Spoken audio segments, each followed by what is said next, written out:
ആരോഗ്യമേഖലയിൽ മലപ്പുറത്തിനോട് അവഗണനയെന്ന പ്രചാരണം അടിസ്ഥാനരഹിതം. കഴിഞ്ഞ 10 വർഷമായി ജില്ലയിൽ നടക്കുന്നത് വലിയ വികസനം. India's largest primary health center is set to be inaugurated in Kerala's Malappuram on Saturday.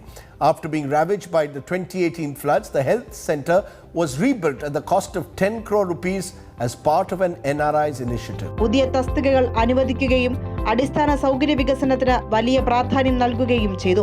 മലപ്പുറത്തെ ആശുപത്രികളിൽ സൃഷ്ടിച്ചത് 350-ലധികം തസ്തികകൾ. കേരളത്തിൽ തന്നെ ഏറ്റവും കൂടുതൽ പ്രസവം നടക്കുന്ന പൊന്നാനി അമ്മയും കുഞ്ഞും ആശുപത്രി ആരംഭിച്ചത് LDF സർക്കാർ. സംസ്ഥാനത്ത് തന്നെ ഏറ്റവും കൂടുതൽ ആരോഗ്യ കേന്ദ്രങ്ങൾ, സ്ഥാപനങ്ങൾ ഉള്ളതും മലപ്പുറത്ത്.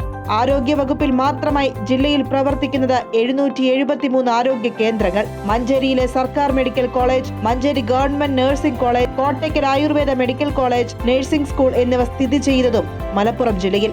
85 പ്രാഥമികാരോഗ്യ കേന്ദ്രങ്ങളെ കുടുംബാരോഗ്യ കേന്ദ്രങ്ങളായും 15 CHSകളെ ബ്ലോക്ക് കുടുംബാരോഗ്യ കേന്ദ്രങ്ങളായും ഉയർത്തി.